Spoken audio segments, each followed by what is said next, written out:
সবসময় অন্যের দরজায় কড়া নাড়া, অন্যের সহযোগিতা চাওয়ার অভ্যাস আমাদেরকে বড় হতে দেয় না।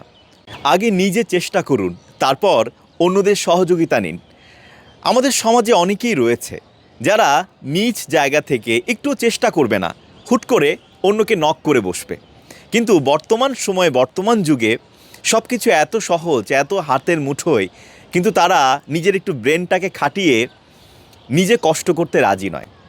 সবসময় অন্যের দরজায় কড়া নাড়া, অন্যের সহযোগিতা চাওয়ার অভ্যাস আমাদেরকে বড় হতে দেয় না, সত্যিকার অর্থে মানুষের মতো মানুষ হতে দেয় না, আমাদেরকে পরনির্ভরশীল করে রাখে। তাই আপনি যদি প্রোঅ্যাক্টিভ হতে চান, যদি নিজের পায়ে দাঁড়াতে চান, তাহলে শুরুতেই আপনার এই টেন্ডেন্সি এখনই বাদ দিন যে অন্যের সহযোগিতা চাইতে হবে, অন্যের দরজায় কড়া নাড়তে হবে। কোনো কাজ যখন আপনি শুরু করবেন বা চেষ্টা করবেন, আগে নিজের সর্বোচ্চটা দিয়ে চেষ্টা করুন। আপনি দেখবেন নিজের কাজটা যখন আপনি নিজেই করে ফেলবেন, নিজের সমস্ত এফোর্ট দিয়ে, আপনি দিনের পর দিন আত্মবিশ্বাসী হয়ে উঠবেন।